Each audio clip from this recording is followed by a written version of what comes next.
Bolaligimizda uncha munchada sahr kasali haqida eshitmasdik. Chunki ota-onalarimiz, bobo-momalarimiz doimiy jismoniy harakatda bo'lishgan, mehnatda bo'lishgan. Asosan tabiiy mahsulotlarni iste'mol qilishgan. Dadam 96 yoshda vafot etdilar.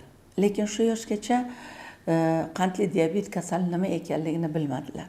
Chunki doimiy jismoniy mehnatda bo'ldilar.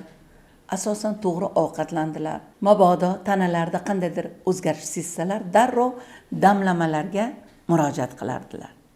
O'ylaymanki, damlamalar eng yaxshi yordamchi. Dadamni hamma o'g'illarida yengil mashina bo'lardi, hatto qizlarida ham, lekin dadam 93 yoshlarigacha velosiped haydadilar. Jismoniy harakat va sog'ligiga e'tiborli bo'lish hayot xazinasi.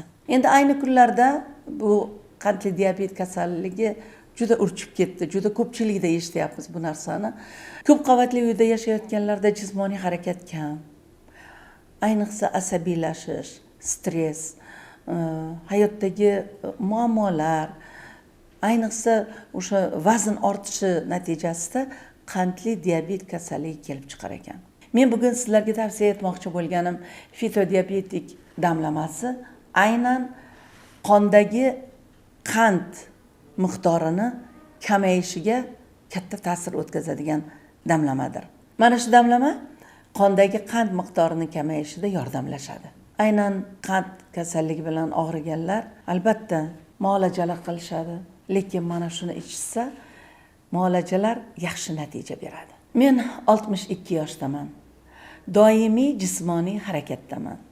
Ayni kunlarda ham xalqning xizmatida, sahnada rollar ijro etaman. Albatta ko'rinishimizdan 100% sog'lom ko'rinsak-da, lekin bizda ham asabbuzarliklar bo'ladi, stresslar bo'ladi, qon bosimi ko'tarilishi bo'ladi. Ana shunday paytda biz asosan damlamalarga murojaat qilamiz. Shuning uchun ham sizga mana shu damlamani tavsiya qilaman. Albatta foydalaning. Sizlarga buni tavsiya qilishdan oldin aynan mana shu damlamani o'zimni xolam qandli diabet kasali bilan og'riydilar. Doimiy muolajalari bor. O'zimizda sinab ko'rdik albatta.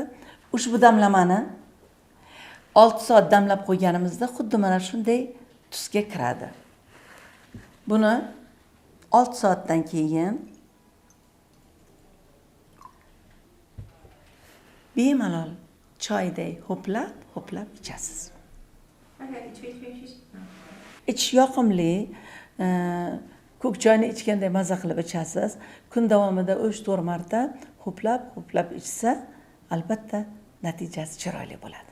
Aziz yurtdoshlar, ota-onalarimizni, biroz vazni ortiqcha bo'lgan, qandli diabetga uchragan qarindoshlarimizni umrlarini uzaytirish uchun, tanalarini sog'lomlashtirishimiz uchun fitodiabetik damlamasini tanlaylik. Ushbu damlama sizga qand kasalligi bilan kurashish uchun eng yaxshi yordamchi bo'ladi. Fitodiabetik tabiiy damlamasi sahr kasalligini davolovchi samarali vosita.